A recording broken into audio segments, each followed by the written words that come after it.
लोकसभा निवडणूक ही देश पातळीवरची निवडणूक म्हणून त्याच्याकडे पाहिलं जातं. परंतु विरोधक असतील किंवा सत्ताधारी असतील, या निवडणुकीच्या प्रचारामध्ये काही स्थानिक पातळीवर सुद्धा चर्चा करताना दिसतात. आणि या अनुषंगाने लोकसभा निवडणूक जर ही देश पातळीवरची आहे, तर मग देश पातळीवर इंडियाचे किंवा NDAचे जे सरकार स्थापन होईल, त्यामध्ये पंतप्रधान कोण होईल या संदर्भात आपण आज भाजपाचे पंचायत राज आणि ग्रामविकास विभागाचे प्रदेश उपाध्यक्ष रोहिदाजी धुमाळ यांना आज आपण ह्या स्वराज्य माझं न्यूज चॅनलच्या व्यासपीठावर आपण आमंत्रित केलेलं आहे.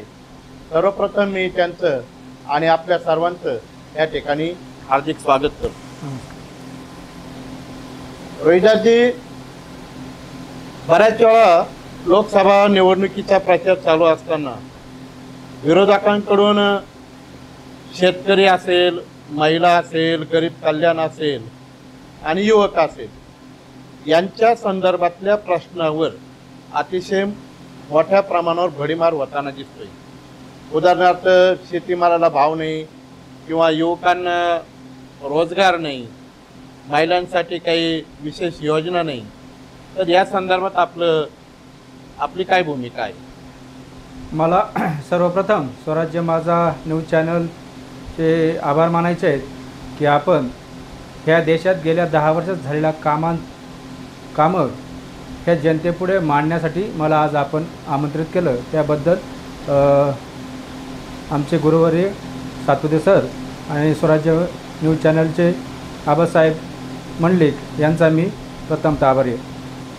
सर, आपण जो प्रश्न उपस्थित केला की देशामध्ये सर्वात आज आपण ग्रामीण भागामध्ये बघत असतो की शेतकरी ह्या विषयावरती विरोधक खूप मोठ्या प्रमाणामध्ये प्रोपगंडा सेट करण्याचं काम करत आहेत.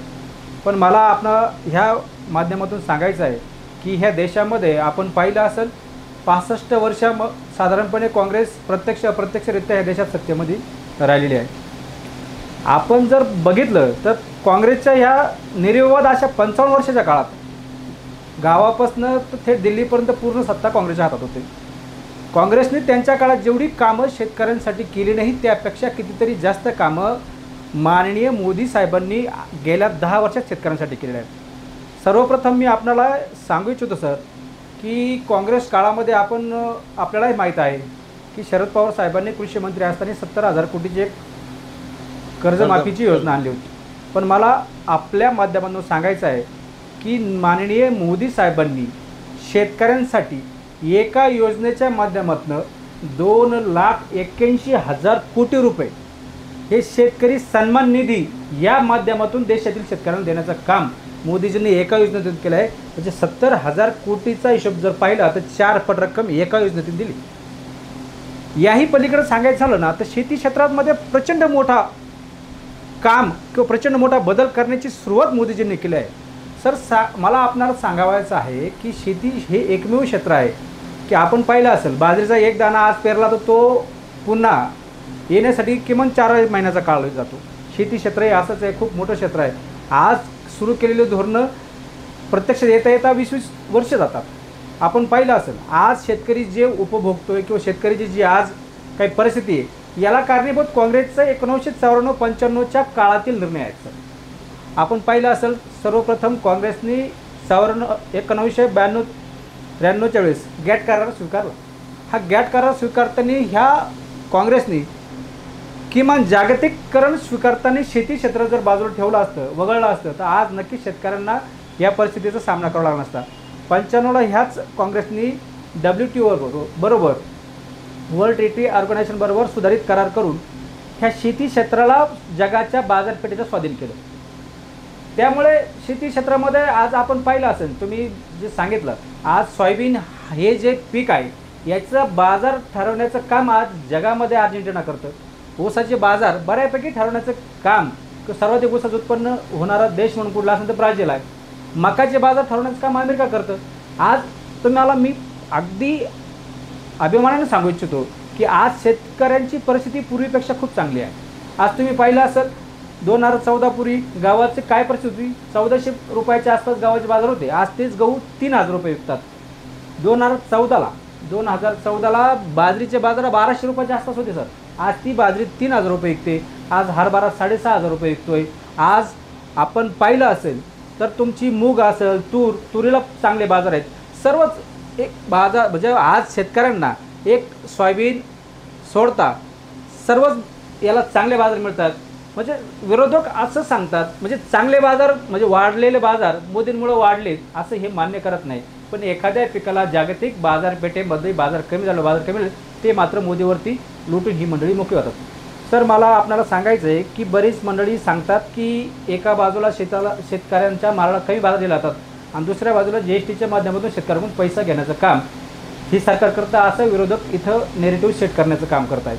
पण मला सांगू द्यात आपल्या चॅनलच्या माध्यमातून ह्या देशामध्ये सर खते, औषधं, बी बियाणं आणि शेत अवजारण, ठिबक सिंचन ह्या एवढ्यासाठी ह्या देशामध्ये 5 लाख कोटी रुपयाची सबसिडी दिली जाते.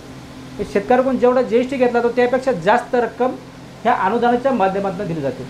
काय परिस्थिती आज आपण बघत असाल तर शेती क्षेत्रामध्ये आज गेल्या हे झालं केंद्राचे कामं.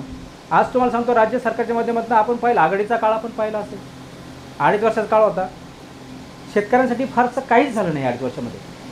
माननीय ह्या राज्याचे नेते आमचे माननीय देवेंद्र फडणवीस साहेब हे 2014-19 या 5 वर्षात मुख्यमंत्री होते. ह्या राज्याचा एक इतिहास आहे. ही पहिली व्यक्ती आहे का ज्यांनी 5 वर्षाचा कार्यकाळ मुख्यमंत्री म्हणून पूर्ण केला आहे. ह्या फडणवीस साहेबांच्या कार्यकाळामध्ये ह्या राज्यात जवाहर योजनेच्या माध्यमातून ज्या विहिरी दिल्या जातात सर ते 1,71,000 विहिरी दिल्यात त्यांनी 5 वर्षात. त्याचबरोबर शेततळे 1,61,000 शेततळे फडणवीस साहेबांनी दिले. मला सांगावं समोरच्या विरोधकांनी त्या महाविकास आघाडीच्या नेत्यांनी की 2.5 वर्षात यांनी शेतकऱ्यांसाठी किती विहिरी दिल्या, किती शेततळे दिले तर नाही. यांच्याकडे सांगायला काही नाही.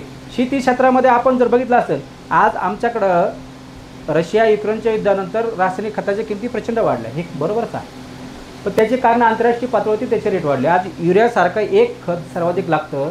ह्या युरियाची गोण आमच्या देशामध्ये आज 260-280 रुपये मिळते. पण हीच युरियाची गोण पाकिस्तानसारख्या देशात 800 रुपये मिळते. बांगलादेश शेजारचा देश आमचा 750 रुपये मिळते. तुम्ही म्हणाले हे गरीब राष्ट्र आहे, ठीक आहे. चीनसारखं प्रगत राष्ट्रामध्ये युरिया खताची गोण 2200 रुपयाला आहे. त्याहीपेक्षा प्रगत राष्ट्र अमेरिका तिथं युरिया खताची गोण 3000 रुपये मिळते. आमच्याकडं सबसिडीच्या माध्यमातून खूप कमी किमतीत शेतकऱ्यांनी खतं देण्याचं काम माननीय मोदी साहेब करत आहेत. याच्यावरनं आपण लक्षात घ्या का मोदी साहेबांचं कितीतरी प्रेम कितीतरी लक्ष शेतकऱ्यांवर आहे. तुम्ही पाहिलं असेल ऊसाची FRP गेल्या 10 वर्षात 1000 रुपयांनी FRP वाढली ऊसाची. एवढंच नाही तर ऊस कारखानदारीला चांगले दिवस यावं. आपल्याकडे सर्वात मोठा वर्ग ऊस उत्पादक आहे. ह्या ऊस उत्पादकांना न्याय देण्यासाठी काँग्रेसच्या 60 वर्षाच्या काळामध्ये शरद पवार ह्या राज्याचे सर्वे असताना ऊसावरील असलेला कर टॅक्स माफ करण्याचं काम कधी काँग्रेसच्या काळात घडलं नाही. आता महायुतीचं सरकार आल्यानंतर शिंदेसाहेब असतील, आमचे फडणवीस साहेब असतील, अजितदादा असतील यांनी अमित शहांना आग्रह केला आणि ऊसावरील टॅक्स 10,000 कोटी रुपये टॅक्स एका वर्षासाठी नाही कायमस्वरूपी माफ करण्याचं काम केलं. आज शेतीला चांगले दिवस येण्यासाठी ऊसाच्या शेतकऱ्यांना कारखानदारांना चांगले दिवस यावे म्हणून UPAच्या काळात 10 वर्षामध्ये साधारणपणे काँग्रेसचं सरकार असताना 4,000 कोटी रुपयाचे इथेनॉल खर्च झालं सर. किती? 4,000. पण हेच इथेनॉल मोदीजींच्या 10 वर्षाच्या काळामध्ये 70,000 कोटीचे खर्च झाले. तुम्ही फरक बघा. शेती क्षेत्रात केलेले कामं विरोधक काही सांगू द्यात पण प्रामाणिकपणे मोदीजींचं शेतकऱ्यांवरती प्रचंड प्रेम आहे. हा हे तितकंच खरं आहे की एकाच वेळेस सर्वांना न्याय देणं ह्या देशामध्ये तेवढ्या मोठ्या प्रमाणात शक्य नाही. आज नक्कीच शेतकऱ्यांबाबत काही गोष्टी आज झालेल्या नाहीत किंवा कमी आहेत. पण येणाऱ्या 5 वर्षाच्या काळात सर्वाधिक काम जर कुठल्या क्षेत्रात असेल तर शेती क्षेत्रामध्ये मोदीजींचं करण्याचा विचार आहे. आपण दुसरा एक प्रश्न विचारला होता महिलांसाठी. आपल्याला माहीत आहे सर काँग्रेसने एवढ्या वर्ष 60 वर्षाच्या कारकिर्दीमध्ये काँग्रेसमध्ये तुम्ही बघितलं असेल माननीय श्री इंदिरा गांधीजी पंतप्रधान होते. त्यानंतर सोनिया गांधी 10-15 वर्ष काँग्रेसचं लिडरशिपचं काम करतात. जरी मनमोहन सिंग पंतप्रधान होते पण प्रत्यक्षात रिमोटनी सरकारी सोनिया गांधी चालवत होत्या. हे महिलांच्या आरक्षणाबद्दल कितीतरी वेळा बोलणं झालं या मंडळींकडून, कितीतरी वेळा त्यांनी महिला आरक्षण देणार असं सांगितलं, पण महिला आरक्षण प्रत्यक्ष देण्याचं काम माननीय मोदीजींनी केलं आहे. आज या देशातील महिलांना 33% राजकीय आरक्षण लोकसभा आणि विधानसभेत देण्याचं काम माननीय श्री मोदी साहेबांनी केलं. एवढ्यावरच थांबलं असं नाही मी म्हणणार. तुम्ही बघितलं असेल, इंदिरा गांधी महिला होते, सोनिया गांधी महिला होत्या, तरी देखील ह्या देशामध्ये महिलांचा सन्मानासाठी किंवा महिलांचा अपमानास्पद अशा काही गोष्टींवरती काम करण्याचं विचार ह्या मंडळींनी कधी केला नाही. माननीय श्री मोदी साहेब सत्तेत आल्यानंतर 2015ला गांधीजींच्या 150व्या जयंतीच्या निमित्तानं स्वच्छ भारत मिशनच्या माध्यमातून ह्या नारी सन्मानासाठी, नारी ह्या महिलांची कुचंबना होणारा जर कुठला प्रकार असेल तर तो म्हणजे शौचालय.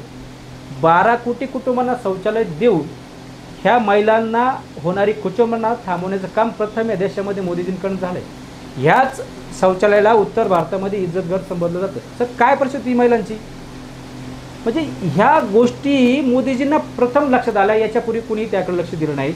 याही पलीकडं मला आपल्याला अभिमानाने सांगायचं वाटतं, आपण बघत असाल महिला बचत गट या देशामध्ये मोठ्या प्रमाणात आहेत. मोदीजींनी ह्या महिला बचत गटांना उद्योगधंदे सुरू करण्यासाठी छोटमोठे 8 लाख कोटी रुपयाचं अत्यल्प दरात कर्ज उपलब्ध करून देण्याचं काम मोदीजींनी केलं आहे. आज आपण पाहिलं असेल मोदीजींचं एक पुढचे जे काही संकल्प सांगितले त्यामध्ये एक खूप मोठा संकल्प महिलांच्या बाबतीत सांगितला आहे. मोदीजींना 3 कोटी महिलांना लखपती दिदी बनवायचा आहे. नमो ड्रोन दीदी ह्या माध्यमातून ह्या महिलांना 3 कोटी महिलांना लखपती बनवण्याचं उद्दिष्ट मोदीजींनी आपल्या हाती घेतले. असे प्रचंड कामं महिलांच्या बाबतीत केले आहेत. तुम्ही बघितलं असेल मुस्लिम महिलांसाठी 13 तलाक, म्हणजे किती भयानक परिस्थिती. एखादा पुरुष यायचा तलाक तलाक तलाक म्हणून त्या महिलेचं आयुष्य उद्ध्वस्त करून जायचा. 13 तलाक ही प्रथा बंद करण्याचं काम ह्या देशामध्ये मोदीजींनी केलं. खूप मोठ्या प्रमाणात नारी सन्मानाचे काम मोदीजींकडनं झालेलं आहे. याच्या पुढे सांगायचं झालं तर आपण पाहिलं असेल युवकांचा मुद्दा आपण उपस्थित केला. सर मला आपल्याला अभिमानाने सांगायचं वाटतं, मोदीजी येण्यापूर्वी हे देशामध्ये startup India, standup India, vocal for local, made in India हे शब्द कधी आपल्याला ऐकायला नाही मिळाले. मोदीजी आल्यानंतर शब्द ऐकायला मिळाले. मला आपल्याला सांगू द्या की स्टार्टअप इंडिया ह्या एका योजनेच्या माध्यमातून ह्या देशामध्ये 1,25,000 स्टार्टअप गेल्या 10 वर्षात रजिस्टर झाले. सर ह्या स्टार्टअपमधनं साधारणपणे 111 स्टार्टअप हे युनिकॉर्न बनलेले आहेत. युनिकॉर्न म्हणजे काय, तर ज्या कंपनीचं भाग भांडवल 8,000 कोटीपेक्षा जास्त आहे. आणि याचा परिणाम असा घडला की ह्या देशामध्ये शेअर्स बाजार 2014ला जो 22,000 होता तो आज 75,000च्या पुढे गेलेला आहे. याचा परिणाम असा घडला का हा देश, काँग्रेसची सत्ता होती तेव्हा 11व्या स्थानी असलेला हा देश आज जगात आपली अर्थव्यवस्था 5व्या स्थानावर पोहोचलेली आहे. आणि येणाऱ्या लवकरच अगदी 2 वर्षातच आपण जर्मनी जपानला मागं टाकून 3ऱ्या नंबरची अर्थव्यवस्था बनणार आहे. मोदीजी येण्यापूर्वी हे देशाची इकॉनॉमी साधारणपणे 1.2 लाख ट्रिलियनच्या आसपास होती. आज ती 4 लाख ट्रिलियनच्या आसपास पोहोचलेली आहे. हे विकासाशिवाय शक्य नाही आहे, हे लक्षात घ्या सर्वप्रथम. म्हणजे आपण पाहिलं असेल, आपण बरेच जण एक निगेटिव्ह शेड करतात, नॅरेटिव्ह शेड करतात की बेरोजगारीबाबत, पण मला ह्या माध्यमातून आपल्या चॅनलच्या माध्यमातून सांगू द्या, ह्या देशामध्ये ऑटोमोबाईल इंडस्ट्री मोदीजी येण्यापूर्वी हिचं किंमत 4.5 लाख कोटी होती. आज ह्याच ॲटोमोबाईल इंडस्ट्रीची किंमत 2023ला 12.5 लाख कोटी पोहोचली. सर ह्या एका ॲटोमोबाईल इंडस्ट्रीच्या माध्यमातून 4.5 कोटी रोजगार या देशात निर्माण झाले. तुम्ही विचार करा, 1,25,000 स्टार्टअपमधनं एका कंपनीत 10,000 सरासरी रोजगार पकडले तरी 1.25 ते 1.5 कोटी रोजगार त्यातनं उपलब्ध झालेत. म्हणजे फक्त विरोधकांचं काम फक्त मोदींचा विरोध करणं एवढंच या माध्यमातून दिसत आहे. आपण पाहिलं असं स्टार्टअप इंडिया या योजनेच्या माध्यमातून 25 लाख कोटीचं कर्ज कमी व्याजदरात उपलब्ध करून देण्याचं काम मोदीजींनी केलेलं आहे. आज युवक ह्या देशाचा सगळ्यात मोठा कणा आहे आणि यांच्यासाठी खूप मोठं काम मोदीजींनी सुरू केलं आहे. कितीतरी नियमांमध्ये बदल करण्याचं काम आज ह्या युवकांसाठी मोदीजींनी केलं आहे. UPAच्या सरकारच्या काळात ह्या देशात साधारणपणे सर 4100 पेटेंट रजिस्टर झाले. मोदीजींच्या काळात साधारणपणे 41,000 पेटेंट रजिस्टर झाल्याचा आकडा आपल्याला पाहावयास मिळतो. हे खूप मोठं काम या देशामध्ये युवकांसाठी मोदीजींकडून सुरू आहे. आज आपण बघत असाल या देशात युवकांना खूप मोठ्या संधी निर्माण करून देण्याचं काम मोदीजींनी या माध्यमातून सुरू केलं आहे. राहिला विषय आता गरीब कल्याणचा. आपण चारही प्रश्न एकत्रित विचारल्यामुळे थोडंसं लांबलेलं ते विषय आहे. गरीब कल्याण हा जो विषय आहे याच्यावरती सांगायचं झालं तर खूप मोठं काम या देशामध्ये ह्या गरीब आणि मध्यमवर्गीय कुटुंबांसाठी मोदीजींनी केलेलं आहे. सर्वात प्रथम मला आपल्याला सांगू द्यात की ह्या देशामध्ये राजीव गांधी पंतप्रधान असताना दोनच गोष्टी जास्त गाजल्या. त्यातली पहिली गोष्ट होती बोफोर्स घोटाळा आणि दुसरी गोष्ट राजीव गांधींनी स्वतःच्याच सरकारला दिलेला खर्च आहे. काय होता तर मी वरनं 1 रुपया पाठवला तर खाली जनतेपर्यंत पोचता ते 10 पैसेच पोचतात. मोदीजींना या देशात प्रचंड योजना गरिबांसाठी राबवायच्या होत्या म्हणून त्यांनी सर्वप्रथम या देशातील गरीब कुटुंबांचे 50 कोटी जनधन खाते काढण्याचं काम केलं. खूप मोठं काम. त्यातील साधारणपणे 67% महिलांचे खाते त्यातून काढले आणि या माध्यमातून DBTच्या माध्यमातून प्रचंड योजना आज गरिबांसाठी सुरू केल्या. आपण पाहिलं असेल ह्या देशामध्ये आज 80 कोटी लोकांना मोफत राशन देण्याचं काम सुरू आहे. आपण पाहिलं असेल ह्या देशामध्ये काँग्रेसच्या काळामध्ये साधारण 60-65 वर्षामध्ये 1,48,00,000 घरकुलं दिली होती सर. आज 10 वर्षामध्ये मोदीजींनी 4 कोटी घरकुलं देण्याचं काम केलं आहे. या देशामध्ये आपण पाहिलं असेल आज आता आपल्या आजूबाजूला बघतोय आपण दुष्काळी परिस्थिती आहे. 2019पर्यंत साधारणपणे 3.5 कोटी घरांमध्ये नळ कनेक्शन होते. मोदीजींचा संकल्प आहे अगदी 2024च्या शेवट किंवा 2025च्या मध्यापर्यंत या देशातील ग्रामीण आणि शहरी भागाच्या गरीब लोकांना 13.5 कोटी लोकांना नळ कनेक्शन हर घर जल या माध्यमातून मिळणार आहे. ह्या देशात ह्या स्वच्छ पिण्याच्या पाण्याच्या एका योजनेवरती 3.5 लाख कोटी रुपये खर्च करण्याचं काम मोदीजींनी केलं आहे. आपण पाहिलं असेल की ह्या सर्वाचा परिणाम काय घडला आहे तर नीती आयोगाच्या अहवालानुसार ह्या देशातील 25 कोटी जनता ही दारिद्र्यरेषेच्या बाहेर आलेली आहे. आपण या परिस्थितीमध्ये आपण जर पाहिलं असेल काँग्रेसच्या माझ्यामध्ये फार काही योजना सांगण्यासारख्या नाही आहेत पण एक योजना थोडीशी सांगण्यासारखी त्यांची होती ती म्हणजे मनरेगा. ह्या मनरेगा सुरू झाली 2014ला. ह्या मनरेगाचा दिवसाचा रोज एका व्यक्तीला मिळत होता 47 रुपयेचा. मोदीजींचा आता 2023चा तोच 24चा सुरुवातीचा दिवसाचा रोज आहे 297 रुपये. किती फरक पडला बघा तो. म्हणजे योजना आणायची पण लोकांना पैसेच नाही. 297 रुपयाच्या याच्यातून आज मोदीजींनी संकल्प केलेला आहे की येणाऱ्या काळात तोच मनरेगाचा रोजगार दिवसाला 400 रुपये करण्याचं उद्दिष्ट त्या माध्यमातून मोदींनी ठेवलं आहे. आपण पाहिलं असेल गरिबांसाठी सर्वात मोठं काम केंद्र सरकारच्या माध्यमातून सुरू असतं ते समाज कल्याण या विभागामार्फत. UPAच्या म्हणजे काँग्रेसच्या 10 वर्षामध्ये ह्या देशात समाज कल्याणच्या साठीचा खर्च झालेला निधी आहे 54,000 कोटी. मोदीजींच्या त्याच 10 वर्षामध्ये समाज कल्याणच्या माध्यमातून दलित वस्ती असन आदिवासी असन इतरांसाठी खर्च झालेला निधी आहे 3,22,000 कोटी रुपये. ही फरक आहे. म्हणजे लोकांसाठी करण्याचा कामाचा हा वेग आणि हा आवाका मोदीजींचा प्रचंड आहे. कितीतरी मोठे बदल ह्या माध्यमातून या देशात घडले. ह्या देशाच्या इतिहासात आपण पाहिलं असेल आपण सर्व पाहतो ह्या देशाला अति उच्च स्थानी नेण्याचं काम जर कुणी करत असेल तर शिक्षण व्यवस्था करते. या देशातील शिक्षण व्यवस्थेवरती UPAच्या 10 वर्षाच्या काळामध्ये झाले म्हणजे केंद्र सरकार आणि राज्य सरकार यांच्या माध्यमातून खर्च झालेला निधी होता 4,34,000 कोटी. मोदीजींच्या त्याच 10 वर्षामध्ये खर्च झालेली रक्कम आहे 9,22,000 कोटी. फरक दुपटीच्या पुढं खर्च ह्या माध्यमातून झालेले आहेत. हे सर्व म्हणजे मोदीजी सांगतात या देशात त्यांनी 4 जाती प्रमुख मानल्या. त्यातली पहिली आहे गरीब कल्याण, शेतकरी, महिला आणि युवक.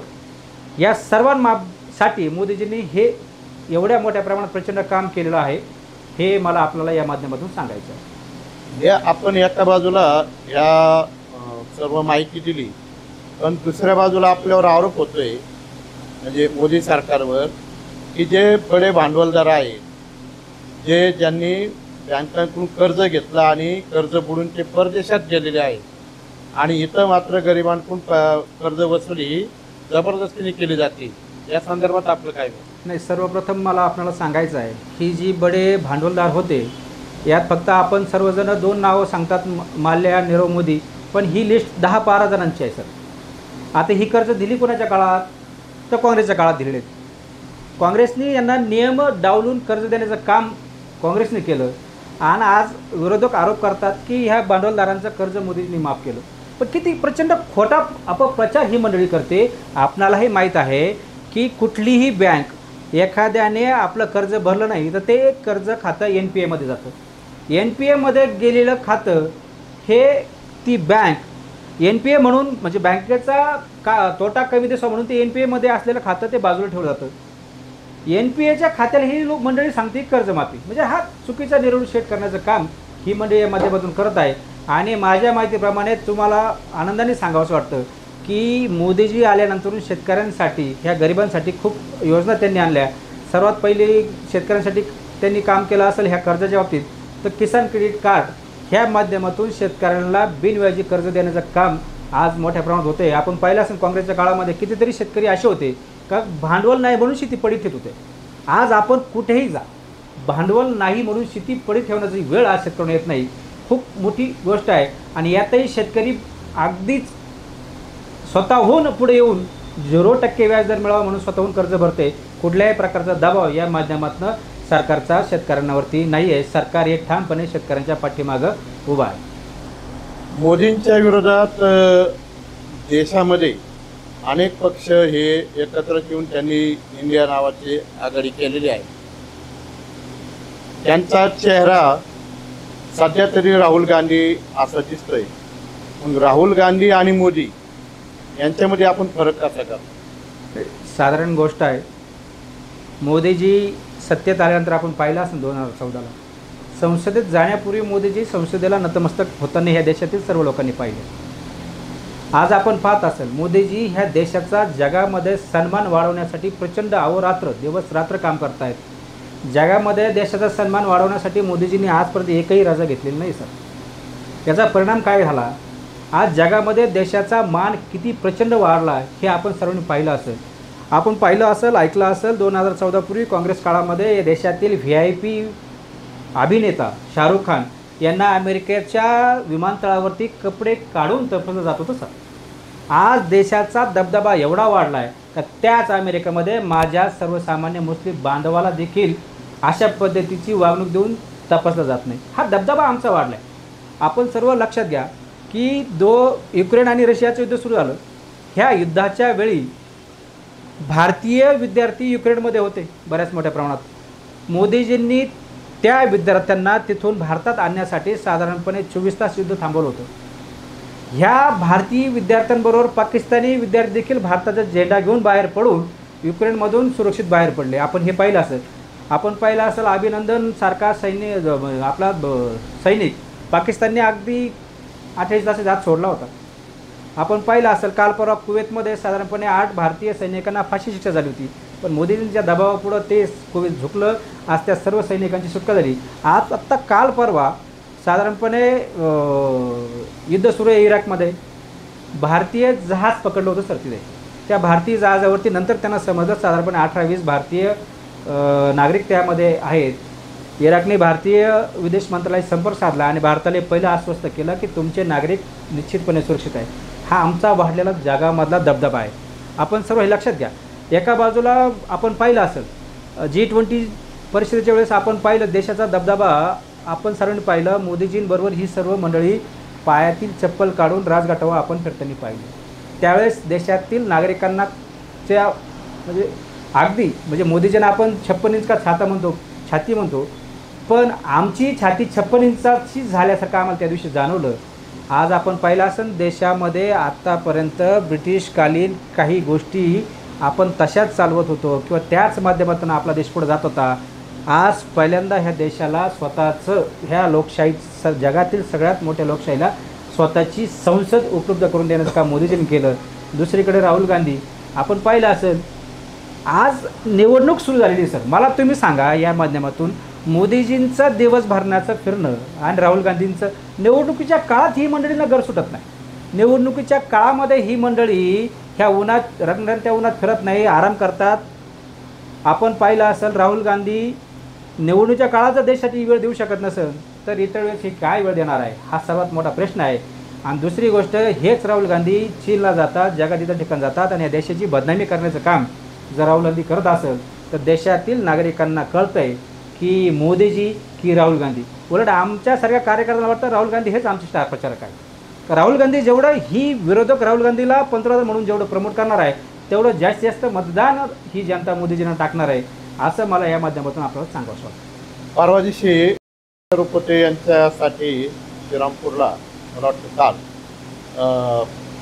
प्रकाश आंबेडकरांनी सभा घेतली आणि त्याच्यामध्ये त्यांनी फार गंभीर असा आरोप केला की 17 लाख हिंदू हे आपला भारत देश सोडून परदेशात गेलेले आहेत.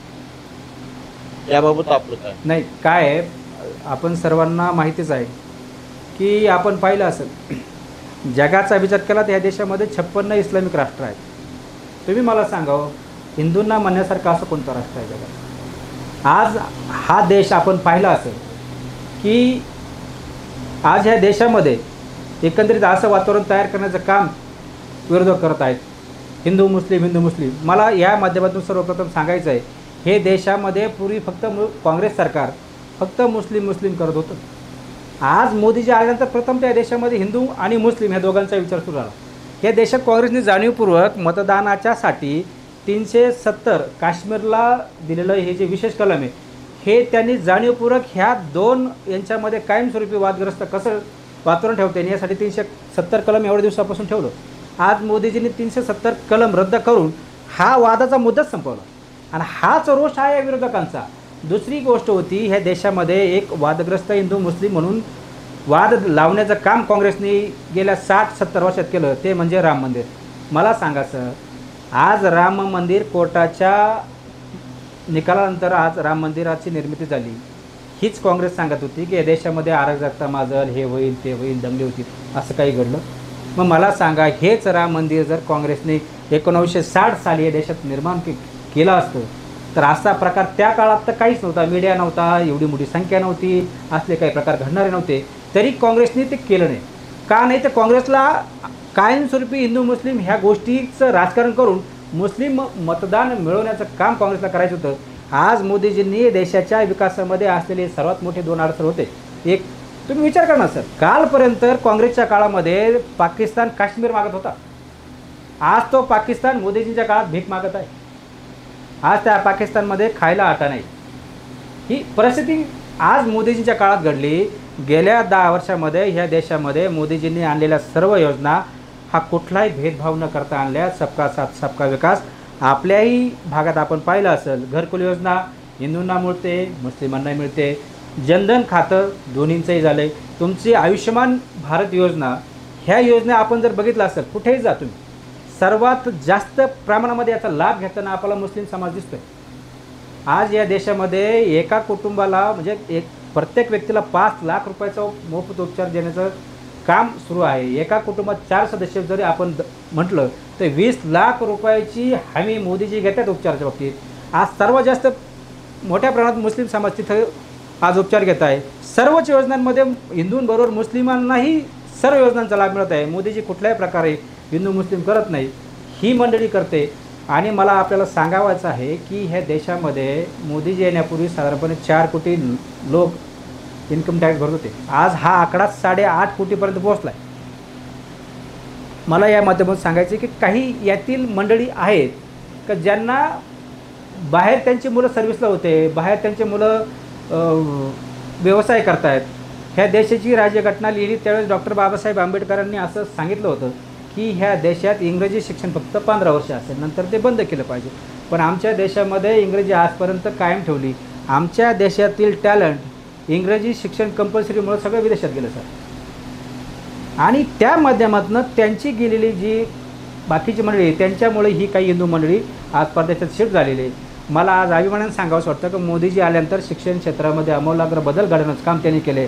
आज MBBS असेल, इंजिनिअरिंग असेल, सर्वच IT असेल, सर्व शिक्षण मातृभाषेत देण्याची सोय यापुढे या देशामध्ये सुरू होणार आहे. नक्कीच येणाऱ्या काळामध्ये या देशाचं टॅलेंट ह्या देशाच्या कामी येणार आहे. केंद्रामध्ये सत्ता येण्यासाठी 272च्या आसपास खासदार लागत आहेत. असं असताना मोदी सरकारने 400 पार ही घोषणा केलेली. मग या माध्यमातून तुम्हाला संविधान बदलायचंय असा आरोप विरोधक करतायत. आणि या संविधान बदलामुळं भारतावर कोणता परिणाम होऊ शकतो? नाही, हाच तर सर्वात महत्त्वाचा प्रश्न आपण उपस्थित केला. खरं तर याबद्दल मी आपले आभार मानतो. काय होतं आहे नेहमी बघा तुम्ही, म्हणजे जी माणसं खोटी असतात ना, ते दुसऱ्यांना बद्दल असं बोलण्याचं काम करत असतात. ह्या विरोधकांचा सपशेलपणे खोटा नेटिव्ह शेट करण्याचं काम सुरू आहे. सर, काय परिस्थिती आपण पाहिली असेल, हे देशामध्ये 2 संविधान लिहिले असे कितीतरी म्हणजे तज्ज्ञ मंडळी म्हणतात. पहिलं संविधान लिहिलं ते डॉक्टर बाबासाहेब आंबेडकरांनी. दुसरं संविधान या देशामध्ये ज्याला मिनी संविधान म्हणतात ते लिहिण्याचं काम इंदिरा गांधींनी केलं. 1976ला आणीबाणी लागू करून ह्या देशाच्या संविधानाचा आत्मा प्रेयंबल याच्यामध्ये देखील बदल करण्याचं पाप ह्या काँग्रेस सरकारने केलं. इंदिरा गांधींच्या काळामध्ये ह्या देशामध्ये धर्मनिरपेक्ष शब्द 3 शब्द या घटनेच्या प्रस्तावनेत घालण्याचं काम या काँग्रेसने केलं. त्यातला पहिला धर्मनिरपेक्ष, समाजवाद आणि समानता. हे प्रियंबलमध्ये ह्या लोकांनी बदल केले. एवढ्यावरती ही मंडळी थांबली नाही. या देशामध्ये आत्तापर्यंत झालेल्या 116 घटना दुरुस्त्यांमध्ये 80 वेळा घटना दुरुस्ती करण्याचं काम किंवा ते पाप एका काँग्रेसने केले. तर तुम्ही विचार करा, 80 वेळा घटना दुरुस्ती करताना एकट्या इंदिरा गांधींनी 40 वेळा घटना बदलण्याचं काम केलं. सर्व लोकांना तुरुंगात टाकून रातोरात या संविधानामध्ये बदल करण्याचं पाप करणारे आज भाजपवर आरोप करतात. मला सांगा सर, तुम्ही गेल्या 10 वर्षामध्ये ह्या देशामध्ये मोदीजींनी लोकनियुक्त एकही सरकार बरखास्त करण्याचं काम केलं नाही. ह्याच काँग्रेसनं त्यांच्या काळात 90 वेळा लोकनियुक्त सरकार बरखास्त करून राष्ट्रपती राजवट लागू करण्याचं काम केलेली काँग्रेस आज आमच्यावरती असा आरोप करते. तुम्ही लक्षात घ्या, मोदीजी ह्या देशात काम करत असताना नेहमी प्रधान सेवक म्हणून काम केलं. मालक म्हणून मोदीजींनी आजपर्यंत या देशात काँग्रेससारखं काम केलेलं नाही. आज या देशाला नवीन संसद भवन दिलं. हे सर्व काम करताना निश्चितपणे मोदीजींनी या देशामध्ये संविधानामध्ये दुरुस्त्या केल्या, पण त्या जनतेच्या हितासाठी केल्या. अगदी 5-6 दुरुस्त्याचं काम मोदीजींच्या काळात झालं. त्यात महिलांना 33% आरक्षण देण्यासाठी दुरुस्ती झाली. दुसरे 370 रद्द करून या देशाला एक देश, एक निशाण, एक संविधान. म्हणजे बघा ना तुम्ही, म्हणजे काँग्रेस काळात या देशात एका देशात 2 संविधान होते, एका देशात 2 निशाण होते. हे थांबवण्यासाठी मोदींनी घटना दुरुस्ती केली. म्हणजे हे निश्चितपणे या देशाच्या भल्यासाठी आहे. त्यानंतरून या देशामध्ये तुम्ही पाहिलं असेल की एक देश एक टॅक्स यासाठी थोडासा बदल करण्याचं काम केलं. मोदीजींच्या काळामध्ये आपण पाहिलं असेल 13 तलाक यासाठी घटना दुरुस्ती. मोदीजी ह्या देशामध्ये जे चुकीच्या काही गोष्टी काँग्रेसच्या काळात घडल्या त्याच्यात बदल करण्यासाठीच फक्त ते काम करत आहे. मोदीजींच्या किंवा भाजपच्या काळात मुळातच ह्या देशामध्ये कुठल्याही म्हणजे देशावर प्रचंड प्रेम करणारी मंडळी. मला आपल्याला सांगू द्या या माध्यमातून, खरं तर हे ते व्यासपीठ नव्हतं, पण आपण मुद्दा छेडला म्हणून ह्या काँग्रेस पक्षाची स्थापना एका ब्रिटिश अधिकारी सर ॲलन ॲक्टम ह्यूम यांनी केलेली आहे. तुम्ही सांगा, विदेशी माणसांनी स्थापन केलेला पक्ष देशाचं संरक्षण किंवा घटनेचं रक्षण करू शकतो की एका भारतीय माणसाने स्थापन केलेला भारतीय जनता पार्टी करू शकतं? याचा विचार नक्कीच जनता करू शकते. तेवढी हुशार जनता आहे. म्हणून काँग्रेसकडून या संविधानाला याही पुरा धोका होता. आताही काँग्रेसनं एक त्यांच्या जाहीरनाम्यात दिलेली एक महत्त्वाची गोष्टीची नोंद या ठिकाणी मी करू इच्छितो. काँग्रेसनं आदिवासी असतील, तुमची SC असतील, OBC असतील यांचं आरक्षण काही प्रमाणात काढून धर्माच्या आधारावरती मुस्लिमांना देण्याचा कट रचला आहे आणि याची सुरुवात त्यांनी कर्नाटकमध्ये केली. सर, मला सांगा, मग ह्या देशातील ह्या भागातील आदिवासी, दलित, OBCंना हे मान्य आहे का की यांचं आरक्षण काढून मुस्लिमांना देणं? हे ह्या लोकांना जर मान्य असेल ते सांगावं. काँग्रेसकडून जास्त धोका संविधानाला आहे असं मला वाटतं. रस्ते आणि रेल्वे आपण या जे पदाधिकारी म्हणून आपण राज्यामध्ये काम करतोय, हे काम करीत असताना आपण शिर्डी लोकसभा मतदारसंघाचे पण मतदार आहात. शिर्डी लोकसभा मतदारसंघामध्ये भाजपाची खरी लढत भाऊसाहेब वागचौरे यांच्या विरोधात आहे का उत्कर्ष रुपवते यांच्या विरोधात आहे? तुम्हाला काय वाटतं? मी साधारणपणे लोकसभेच्या निवडणुकीच्या निमित्ताने साधारण 19 मतदारसंघात फिरलो. त्यात शिर्डीतही काही भागात माझं फिरणं झालं आहे. मला या ठिकाणी प्रामाणिकपणे सांगायचं की लोकांशी बोलत असताना लोक सांगत होते मला की ही निवडणूक काही ग्रामपंचायतची नाही, पंचायत समिती ZPची नाही आणि राज्याची पण नाही. ही निवडणूक देशाची आहे. म्हणून मोदीजींनी म्हणजे देशातील नागरिकांनी मोदीजी सारखं कणखर मोदीजींसारखं प्रामाणिक नेतृत्वावर विश्वास ठेवून मोदीजींना मतदान करण्याचा निर्णय बऱ्यापैकी घेतला आहे. मी ज्यावेळेस हिंगोली असेल यवतमाळ त्या भागात फिरताना एक गोष्ट नोटीस केली. अतिशय वयस्कर अशा महिला असतील पुरुष असतील यांचं ह्यावेळेस अगदी प्रामाणिकपणे तळमळीने त्यांचं म्हणणं होतं की आम्हाला कमळालाच मतदान करायचं आहे, म्हणजे मोदीजींना मतदान करायचं आहे. पण आम्हाला त्या ठिकाणी त्यांना समजून सांगलं का इथे मोदीजींनीच धनुष्यबाण दिलेलं आहे. त्यांनी आम्हाला 4 वेळा विचारलं खरं का. त्यावेळेस त्या म्हणाल्या की आम्हाला मोदीजींनाच मतदान करायचं आहे, पण धनुष्यबाण दिला हे समजलं. त्या धनुष्यबाणावर मतदान करण्याचं त्यांनी मानस व्यक्त केला. त्याच्या पाठीमागे कारण आम्ही त्यांना विचारलं तुम्ही असं का म्हणतात. तर त्यांनी त्या महिलेने सांगितलं की आज आम्हाला मोदीजी येण्यापूर्वी सरकारचा 1 रुपया माहीत नव्हता. मोदीजी आल्यानंतर आम्हाला वयश्री योजना असेल, पंडित दीनदयाळ उपाध्याय यांच्या माध्यमातून निधी असेल, तुमच्या निराधार योजनेतून 600 रुपये मिळतात. काँग्रेसच्या काळात आज साधारणपणे 1200-1500 रुपये मिळतात. शेतकरी सन्मान निधीच्या माध्यमातून महिलांना पुरुषांना ते 2000 रुपये आणि आज राज्यात 12,000 रुपये मिळतात. ह्या वयस्कर मंडळींमधून होतं की म्हणजे होणार तर नाहीच, पण अगदी 0.1% जरी शक्यता धरली की मोदीजीचं सरकार नाही आलं तर ही सगळी मंडळी ह्या सगळ्या योजना किंवा आम्हाला येणारा पैसा हे बंद करतील. आता सर्वांनी ह्याच वयस्कर मंडळी हे काँग्रेसचे पारंपरिक मतदार होते. त्यांना काँग्रेसचा कार्यकाळ माहिती आहे, त्यांची कार्यपद्धती माहिती आहे, म्हणून त्यांना ती भीती होती किंवा ती भीती त्यांना आहे की या मोदी सरकारने गोरगरिबांसाठी आणलेल्या योजना यांच्या काळात हे बंद करतील, म्हणून यांना निवडून द्यायचं नाही. असं ह्या परंपरागत जो काँग्रेसचा मतदार आहे तो भाजपकडे शिफ्ट होताना आपण पाहिला, यांनी ती भावना व्यक्त केली. आपल्याला मला सांगावं वाटतं, मी तिकडे फिरताना पाहिलं सर, विदर्भ असेल मराठवाडा असेल सर्वच महाराष्ट्रात फिरलो. आज ह्या देशामध्ये अभिमानाने सांगावंसं वाटतं सर, प्रचंड मोठ्या प्रमाणात रस्त्यांचं जाळं निर्माण झाले. कुठल्याही देशाला विकसित होण्यासाठी इन्फ्रास्ट्रक्चर खूप मजबूत असावं लागतं. या देशात काँग्रेसच्या काळामध्ये UPAच्या म्हणजे काँग्रेसच्या 10 वर्षात 2004 ते 2014 25,000 किलोमीटर नॅशनल हायवे तयार झाले. मोदीजींच्या त्याच 10 वर्षामध्ये 60,000 किलोमीटर राष्ट्रीय महामार्ग तयार झाले. मोदीजी येण्यापूर्वी जी रेल्वे ह्या देशाच्या प्रवासाचा कणा म्हणतो आपण, ह्या रेल्वे लाईनचं विद्युतीकरण 65 वर्षात 20,000 किलोमीटर झालं. आज त्याच रेल्वेच्या विद्युतीकरणाचं काम मोदीजींच्या 10 वर्षात 40,000 किलोमीटर झाले. मोदीजी येण्यापूर्वी ह्या देशामध्ये मेट्रो सुरू होते, काम सुरू होतं अटल बिहारीने सुरू केल्यानंतर. मोदीजी येण्यापूर्वी महिन्याला 600 मीटर सर, 600 मीटर आकडा महत्त्वाचा आहे. 600 मीटर रेल्वे लाईन टाकण्याचं काम सुरू होतं. मोदीजींच्या काळामध्ये महिन्याला 6 किलोमीटर मेट्रो लाईन टाकण्याचं काम सुरू आहे. म्हणजे 5 शहरात मेट्रो आज 25 शहरांमध्ये पोहोचलेली आहे. आपण पाहिलं असेल मोदीजी येण्यापूर्वी या देशामध्ये 70 विमानतळ होते, आज 149 विमानतळं झालेली आहेत. मोदीजी येण्यापूर्वी या देशामध्ये आपण पाहिलं असेल कोरोना काळ भयानक काळ गेला. ह्या कोरोना काळामध्ये मेडिकल व्यवस्था इतकी कोलॅप्स झालेली आपण पाहिली आहे. मला आपणाला सांगू द्या, ह्या देशामध्ये मेडिकल क्षेत्रातील सर्वोच्च संस्था एम्स, पंडित नेहरूंनी एक एम्स स्थापन केलं होतं. दुसरं एम्स या देशात स्थापन करण्यासाठी किती वर्षाचा कालावधी लागला असेल. म्हणजे पंडित नेहरूनंतर न इंदिरा गांधी न राजीव गांधी दुसरं एम्स या देशाला मिळण्यासाठी अटल बिहारी पंतप्रधान होण्याची वाट या देशाला पाहावी लागली. अटल बिहारीने 6 एम्स या देशात निर्माण केले. मनमोहन सिंगांच्या 10 वर्षात 2 एम्सची घोषणा झाली, त्यातलं प्रत्यक्ष एकच त्यांना करता आलं.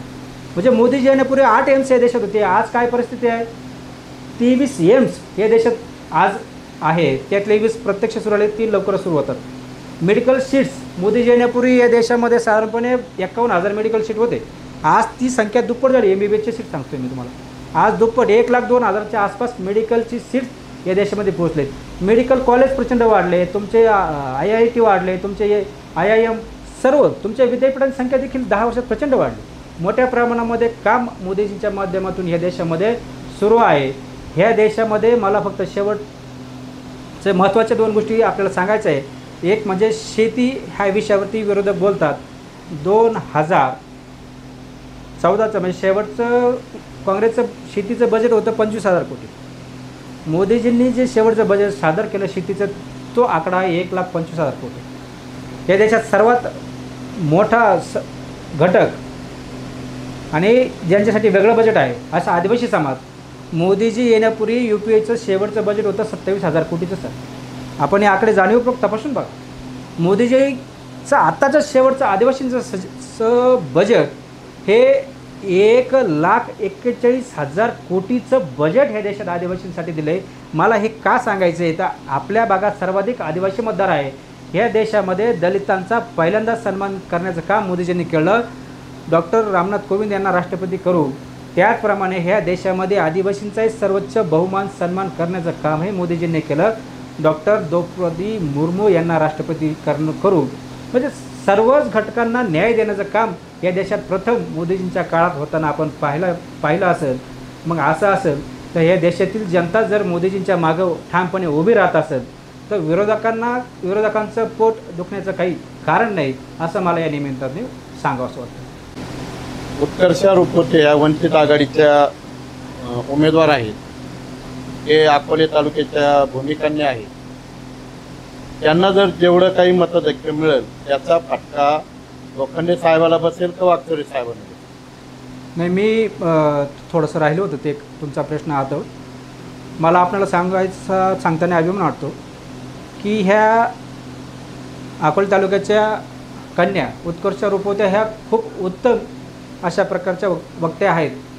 खरं तर म्हणजे मला सांगताना आनंद वाटतो की बाबूजींनी जर प्रस्ताव स्वीकारला असता तर हे रुपवत्या घराण्यातील खासदार ह्याच युतीच्या काळात होऊन गेले असते. तर त्यावेळेस त्या गोष्टी घडल्या नाही.